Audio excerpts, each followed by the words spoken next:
ناظرین، گڈاب سے اسلم پالاری کی رپورٹ کے مطابق عباسی کرکٹ گراؤنڈ میں ٹیپ بال محمد سپر لیگ سیزن نمبر 2 کا افتتاح ہو گیا۔ پہلا میچ اکبان اسپورٹس نے جیت لیا، جبکہ دوسرا میچ الرحمت اسپورٹس نے سنسی خیز مقابلے کے بعد اوران اسپورٹس کو ہرا دیا۔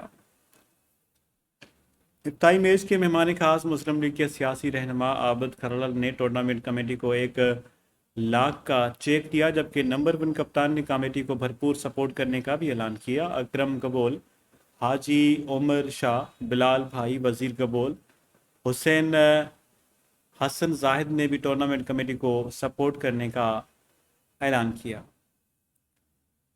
بتایا گیا کہ اس مہنگائی میں بھی کھیل کے میدانوں کو آباد کرنے والوں کو خراج تحسین پیش کرتے ہیں۔ انہوں نے کہا کہ ہماری حکومت سندھ میں کھیلوں کی فروغ کے لیے بڑے منصوبے بنا رہی ہے۔